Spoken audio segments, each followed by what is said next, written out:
We often add more in order to make a system better. The opposite tactic is often more useful, making things simpler.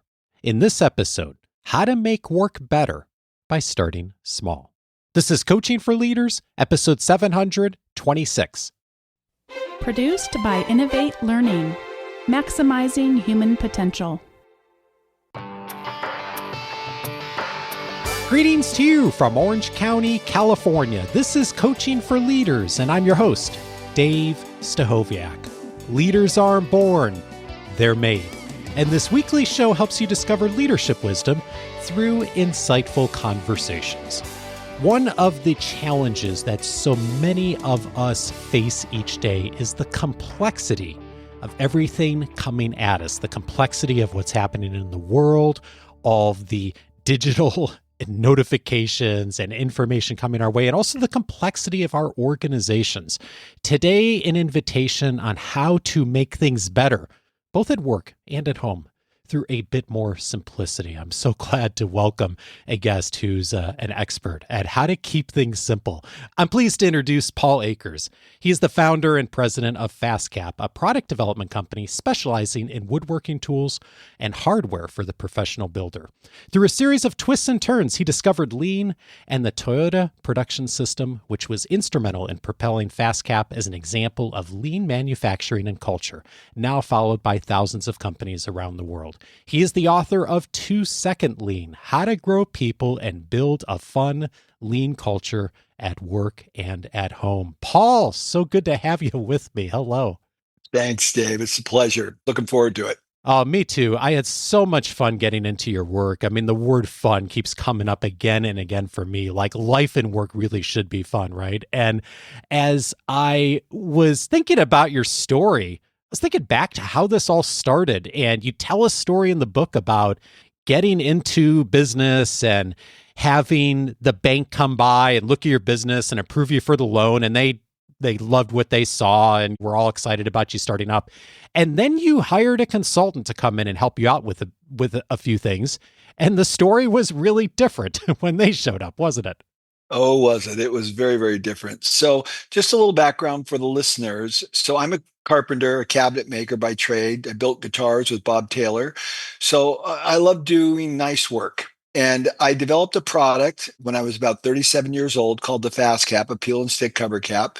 And that product took off. And today we have about 2,000 products on the market. But back in the very beginning, when I started the company, it was 3 years into the company and I was cash flow short and I needed a loan. So I went to the bank and I'd maxed out mortgages on all my properties that I owned. I owned some real estate and now I needed to get some cash flow and I needed about $250,000. The bank came to approve the loan. But in this case, because I was not an MBA student and I didn't have a background and everything, the president came to the company to kind of look and say, do we want to put this kind of money into this young guy that is really not a business guy? He's a cabinet maker. So he walked around our facility and he was blown away because I'm a super OCD and super organized. Everything was beautiful. The floors were painted. Everything was just pristine and perfect. He goes, Paul, I've never seen a company so well run and so well managed. We had about 30 employees at the time.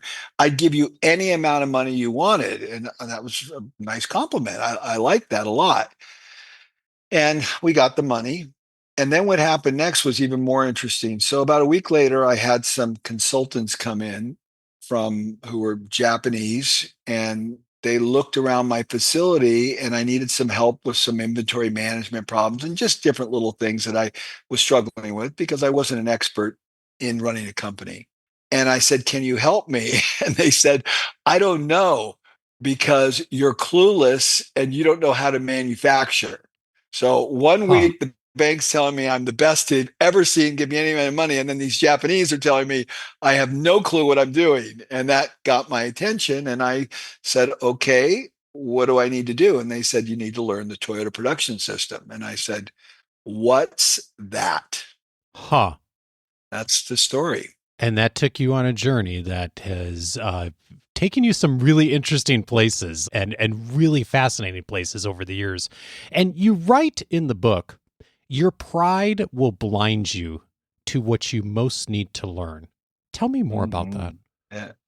Well, I think that the big thing is you have to know my background. I'm a master craftsman. I built some of the most beautiful homes and restored some of those beautiful homes in Beverly Hills and Pasadena. I worked on green and green homes. I built 2,000 guitars with Bob Taylor. I mean, I made guitars for Crosby, Stills, Nash and Young. I mean, I was doing the highest level stuff at a young kid. As Yeah. a young kid, I was doing that, and so for somebody to tell me that I didn't know how to manufacture when I was trained by Bob Taylor and I've been trained by the best people in the world, been on the most beautiful homes and worked for the richest people in the world. I mean, that's like, go soak your head. You have no clue what you're doing, right? But for whatever reason, I was curious and I said, so what do I need to do? Instead of saying, let me tell you something, buddy, I make a lot more money than you. Get the hell out of here. You don't know what you're talking about. But I didn't do that. I said, what do I need to do? And they said, learn the Toyota production system. And they started to explain it to me. And it was very interesting. About a year earlier, I was visiting San Diego and a friend of mine took me to this cabinet shop. And this guy had a beautiful Porsche parked out front. And I walked into his facility. It was super clean. There was no inventory anywhere. And at that particular day, they didn't have any work. And so the company was not working, but everybody was cleaning the facility. Everybody was working on machineries and organizing things and oiling and maintaining things. And I thought to myself, this guy's crazy. You need to be working, working, working. You need to be getting after it. Don't waste a second. And he was super calm. And he mentioned that he does the Toyota production system. But at the time, that flew right over my head. I had no idea. I thought the guy was crazy. Nobody was working. Everybody was just cleaning. And he was practicing just in time. All the material arrived at the day that he needed it. He didn't have any extra inventory. One piece flow cabinets were being built and going out the door and being installed. He didn't have them stacked up like most cabinet shops. And all of a sudden, the whole thing started coming together for me. I go, oh, that's what that guy was doing. And that's kind of what happened. And then I hired the consultants. They cost me a fortune. And they came in and they took processes that were taking me 30 minutes and turned it into 5 minutes. And then they did it again and again. And within 3 months, they added $30,000 of net profit to the bottom line month after month. There was that much waste in what I was doing. It was insane, but I was blind to it. I didn't see it until I learned the Toyota production system. The word simple keeps coming up for me when I've gotten into your work of learning from you and thinking about how to approach things. And I think I shared with you as we were talking about this conversation, Paul, that I have a master's degree in making things more complicated than they need to be. A good one. That's a great line. We all do, don't we? Oh, yes. And I've earned that degree many times over. Yeah. And the invitation you really make is that lean is about making things simpler. Mm-hmm. What does that look like in practice? Okay, I'll give you a great example, and I think your listeners will be shocked at what I'm going to say. So everybody wakes up in the morning and they want to have a meaningful life. And you kind of wonder, what do I need to do to be happy? What do I need to do to be successful? Everyone's trying to figure this out. And the truth of the matter is, it's like the simplest thing in the whole world. And it all starts with one concept. It's not about you. Life is so powerful the second you realize it's not about you. It's about what you contribute to society and humanity and how you improve other people's life. This will give you meaning. You don't need to do anything more than realize, get off your throne and start helping, nurturing, encouraging, and inspiring people. When you do that, your life becomes rich and full. That's an example of simplicity. Now, how you apply lean is also very simple. You start by simply 3Sing. We call it sweeping, sorting, and standardizing. So every day when I get up in the morning, I got up this morning at 4 o'clock in the morning, I cleaned the entire house. I made sure everything was organized, made sure all the drawers, everything was put away where it needed to be, did all the dishes, everything was dialed in and prepared, made some improvements on where I put the water and how I retrieve the water and just things like that. And so that's the sorting and getting rid of anything that I didn't need and creating new standards. So sweeping, sorting, standard. So before I ever do anything in the morning, before I answer my emails, before I study Spanish, before I study Japanese, before I play the guitar, before I do anything, I start with the simple practice of 3Sing for 10 or 15 minutes. Sometimes it lasts me an hour, but generally about 10 or 15 minutes. And I just make sure my environment is prepared for me to be successful. One of the big insights that you talk about in your journey of doing this is the importance of people, what you just said a moment ago. And I think a lot of the times we think of lean, we think of manufacturing, and people who haven't gotten into it think like, okay, well, it's about saving money, making things more efficient, all of those things. Yes. But you say at its core, lean is really about the process of growing people. Mhm.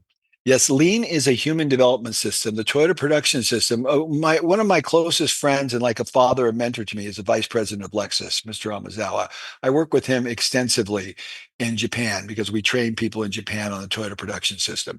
And Mr. Amazawa would be the first one to say the Toyota production system is a human development system. The secret behind what Toyota is doing and why Toyota is so successful and most corporations can't do it is because everyone's focused on building cars.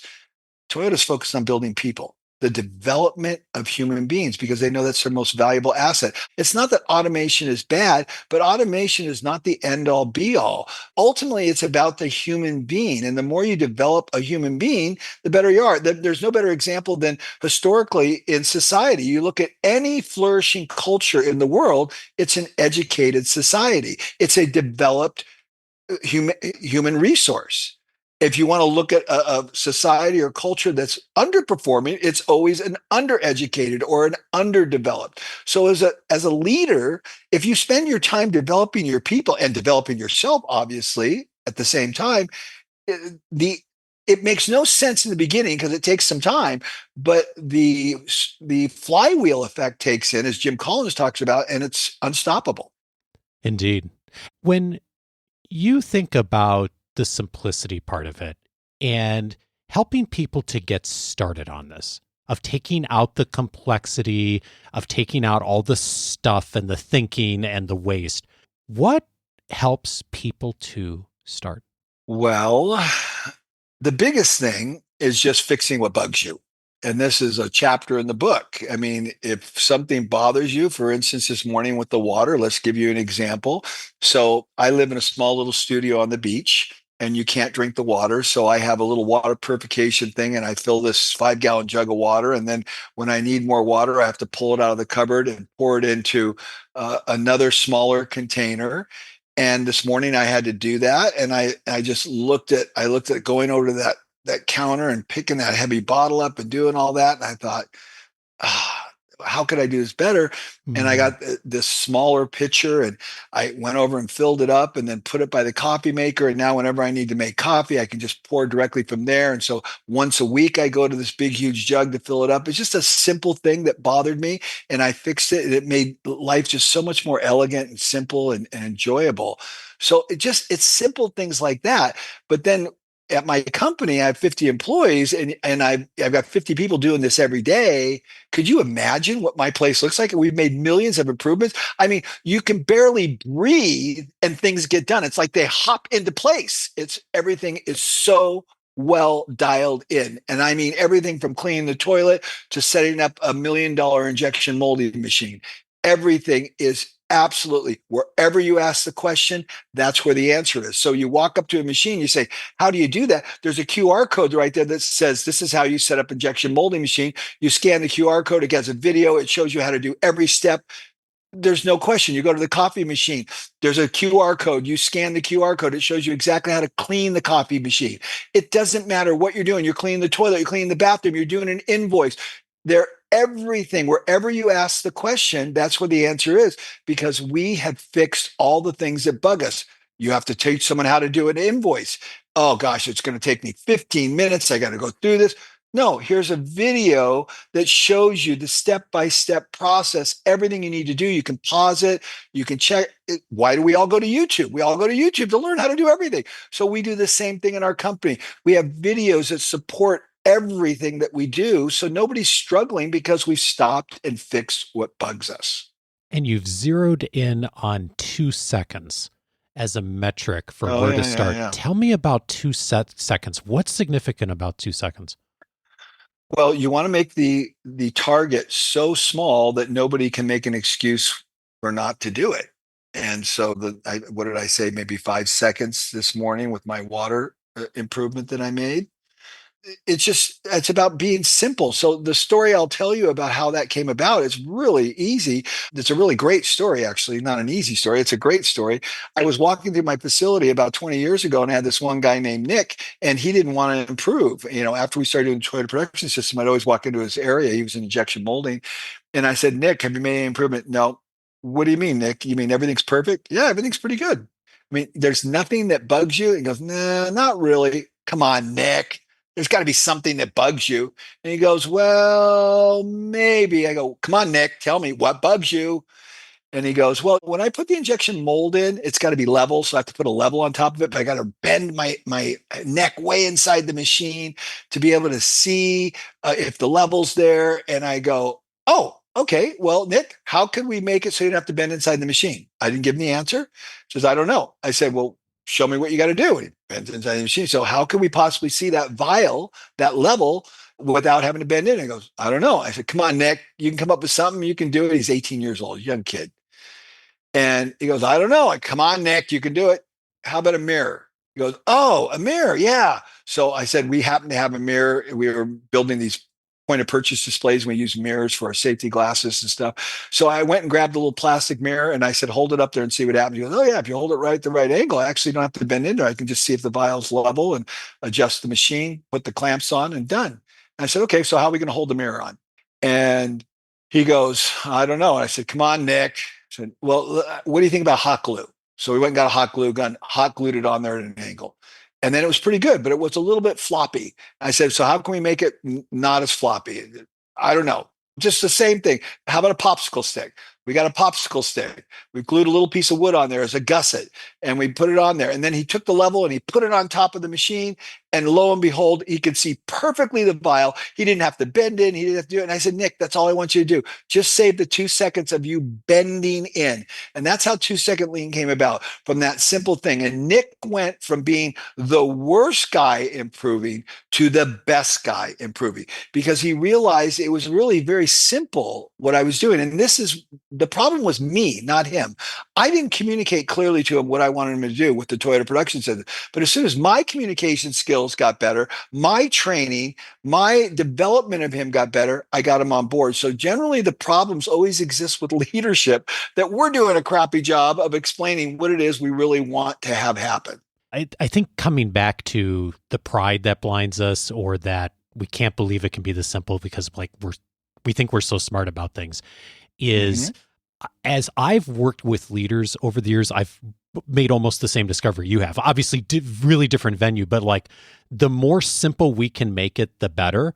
And we have a rule now in our academy conversations that when we're trying to shift behavior on something, the actions are 5 minutes or less of doing something 5 minutes a day or less. In fact, this conversation is making me think maybe it even needs to be less than 5 minutes. Yeah. And it's really interesting how so much of my work as a coach is trying to get people to do less, of simplifying, of just taking 5 minutes a day. And when people first hear about that and we talk about it, and I say, no, I really want you just to do 5 minutes. I don't want you to try and do 15 or 20 or 30 minutes a day.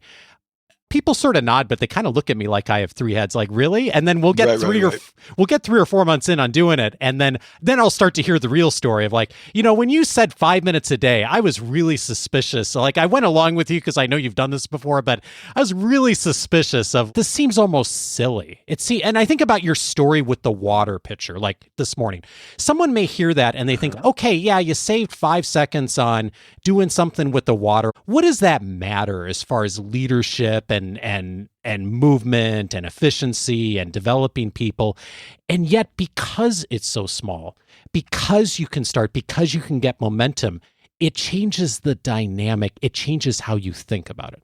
Yeah, it does. And there's another psychological principle that's going along there, in my opinion, Dave, and that is when I've analyzed people and myself for that matter, what really makes people happy in life when they feel like they're improving, like when things are getting better in every regard in their life. The minute things are staying the same, that's where frustration builds. So if you're developing a habit, in the Japanese vernacular, we call this a kata, a routine.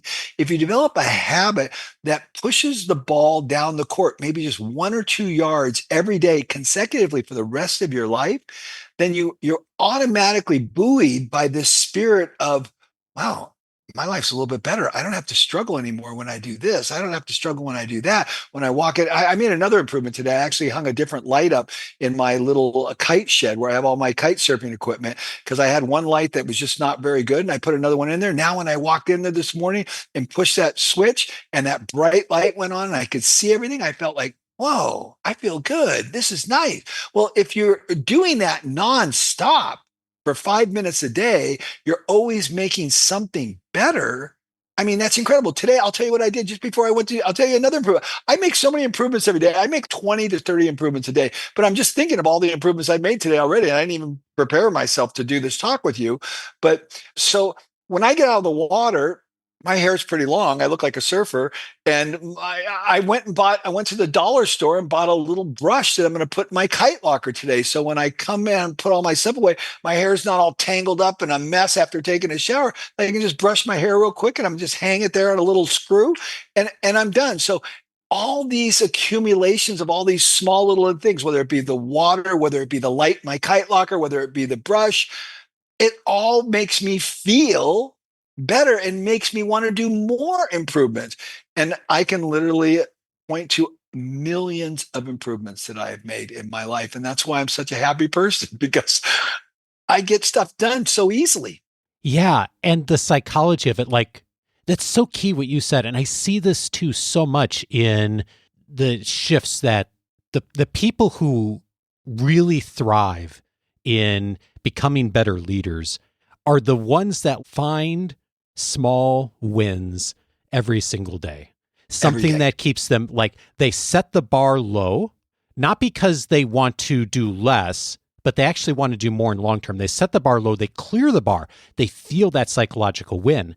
And then it's enough to keep them going for the next day versus setting the bar really high. And this actually leads to something else I want to ask you about. You said the term one piece flow a bit Right. ago. And oftentimes we think about this only from a manufacturing standpoint, but I actually think there's a lesson here of like batching, which is what a lot of us tend to do in our lives, in our work, in our learning, versus one thing at a time. Tell me more about that. Well, one piece flow is like one of the magic things in life that unfortunately most people never understand. Most people have a bunch of uncompleted projects. I basically don't have any uncompleted projects. When I start something, I finish it. I don't let anything hang. And the secret to that is not taking on any new projects till the other projects are done. And this is the way cars are made. They pick one car and it gets passed. They put the seat in, then they put the windshield in, put the tires on. 18 hours later, a car rolls off, and 1 minute after that, another car rolls off. So there's always flow. So one piece flow, the critical word there is flow. So everything in my life is flowing to completion. There aren't a bunch of uncompletes. I'm going to say it again because your listeners have to get this. It's so critical. Everything is flowing to completion in my life. I have completes after completes after completes all day long, but I never say, yes, yes, yes, yes, yes, I'm going to do this, this, this. And then I'm overwhelmed and I'm paralyzed. I don't do that. I say, no, I can't do that. I'll give you an example of that because you like examples. I get 3 requests a day from people all over the world that want to tour my company. And I say no almost always to them. You have to meet a certain criteria to come to my company. And if you meet that criteria, the answer is then yes. But I don't just say yes, yes, yes, yes, yes. And then I'm overwhelmed. I got people pounding down the door from people all over the world wanting to see my company. I have no time to get the things done I need to get done. That's stupid. That isn't the way you do it. Very slowly, very methodically, one piece flow, one thing at a time, get it done over. How's that different than batching? Because I think a lot of people tend to think about things through batching and tend to operate that way. Well, let's I'll give you a good example in the kitchen in the culinary world. Okay, so let's say you've got a table of you got 30 tables, a restaurant, 30 tables, and it's a five-course meal, and everybody's eating the same thing. And they say, okay, now we got to make 100 salads. So they lay out 100 bowls, and then they put lettuce in 100 bowls, and then they go put tomatoes in 100 bowls, then they put onions in 100 bowls, then they put olive oil and balsamic vinegar, and they do the whole nine yards. And the whole time, the whole restaurant is waiting to eat until they're all done. And then all together, you got to have all this manpower that's got to take all these out there simultaneously, as opposed to making one salad real quick, lettuce, tomatoes, onions, boom, boom, done. And it's delivered to the customer. And another one, bah, bah, bah, bah, and every 30 seconds, a salad is being delivered to the customer throughout the restaurant. So people are eating, and instead of having a batch, then everybody's finishing at different times, which is good because then the next course is sequenced in there. So now you don't have to have this huge batch and all the meat and all the chicken's getting cold, but everything's being delivered when it's hot because you didn't batch it. You created a flow of the product. And you can go to Costco, you can go anywhere in the world and see batch work. It's everywhere. It's in McDonald's, it's in Starbucks. Batch work is insane and people don't even understand what they're doing. That's the difference between one piece flow and batch work. Did I explain it well enough for you? You did. And I think that the missed opportunity in batch work is when you're doing a ton of stuff all at once, you don't have the opportunity to do the 2 seconds improvement in each one, right? And, I was thinking about what you just said in the world of podcasting. And Right. I know people who have podcasts who do 3 or 4 interviews a day. They kind of batch it all together. They do everything all at once. And and and you don't have the opportunity then to really hone your craft on each individual conversation and to really do the prep work and all that. And I've always done like 1 or 2 interviews a week all this time.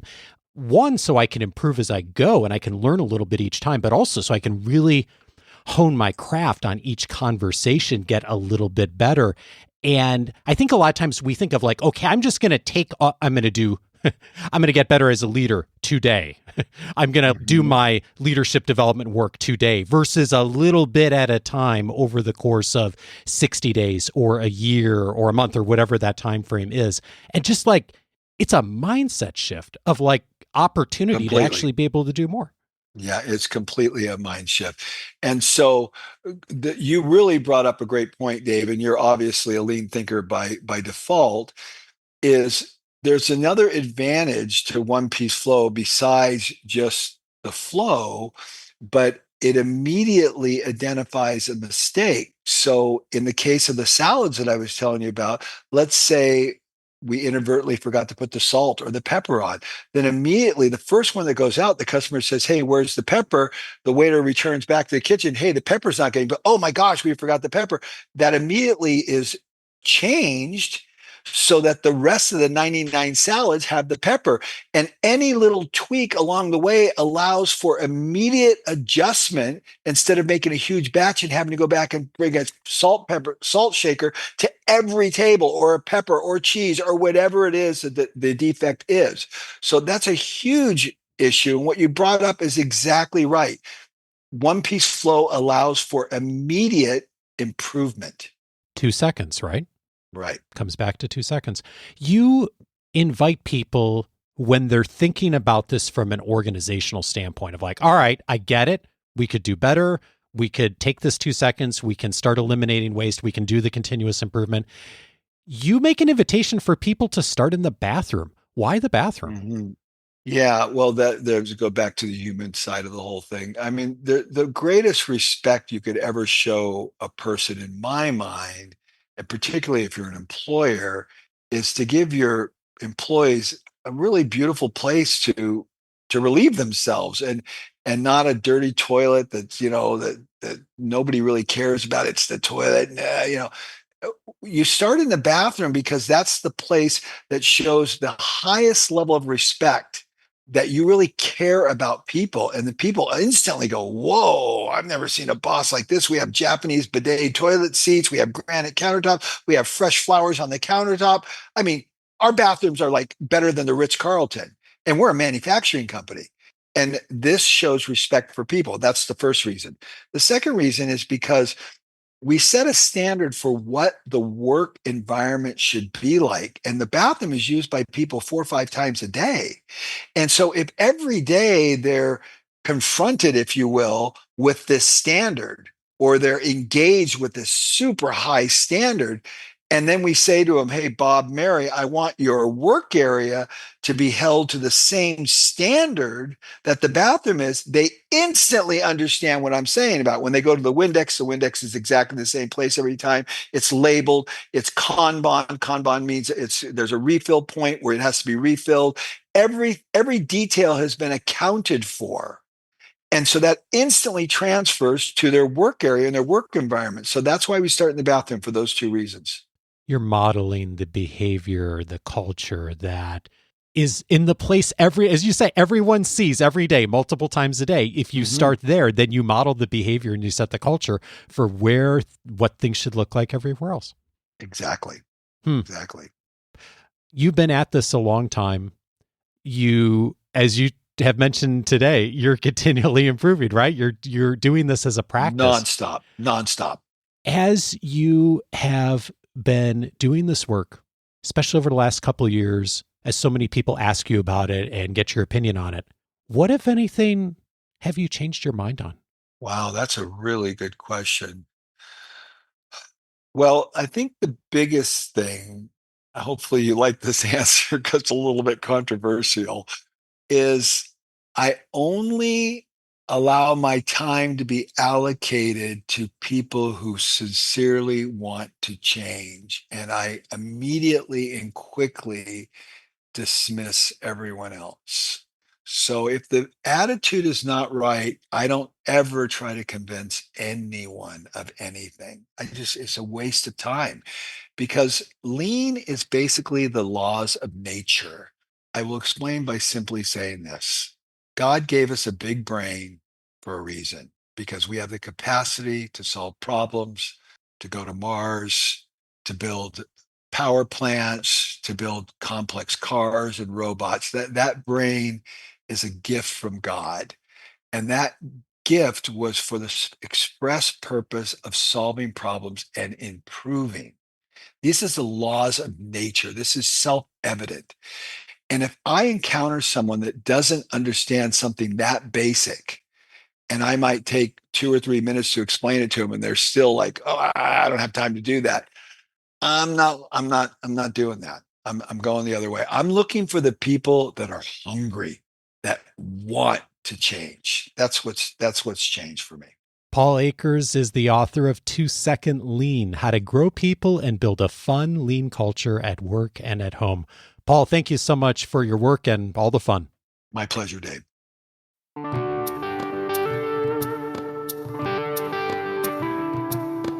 If this conversation was helpful to you, 3 related episodes I'd also recommend. One of them is episode 122, How to Create Joy at Work. Rich Sheridan was my guest on that episode, and you heard some joy in this conversation with Paul and just the attitude he brings into his work. And one of the things I appreciate about the conversation with Rich is him sharing the story at Menlo Innovations and setting joy as the value for the organization and what that means from a mindset for a team, a leader, but also what that means tactically and how they do it. Episode 122, I think a great complement to this conversation.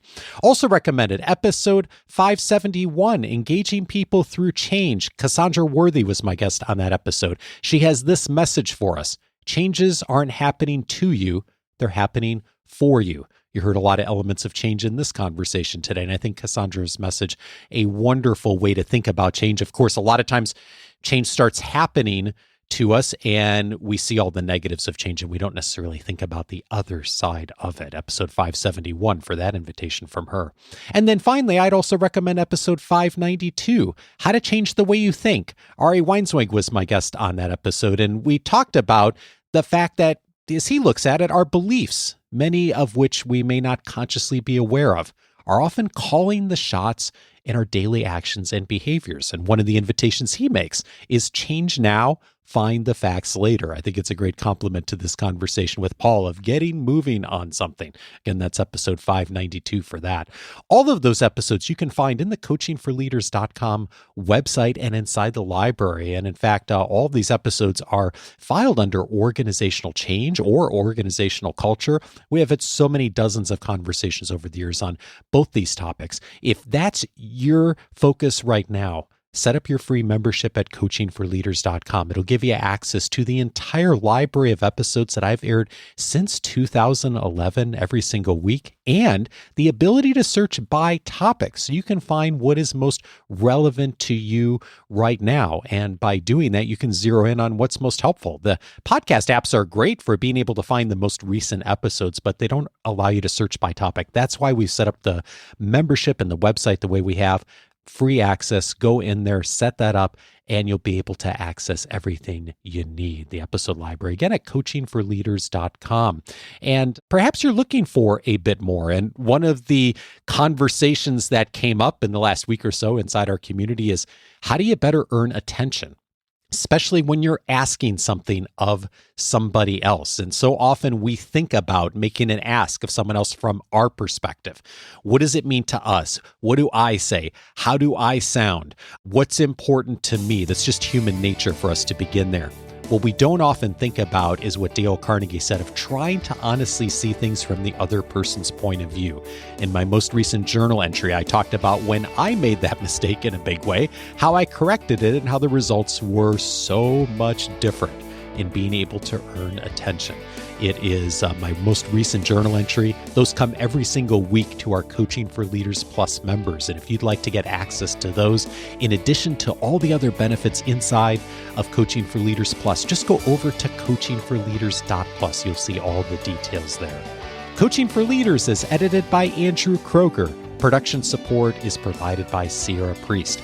Next Monday, I'm glad to welcome Andrew Brodsky to the show. We are going to be talking about how to show up authentically in tough situations. Join me for that conversation with Andrew. Have a great week, and see you back Monday.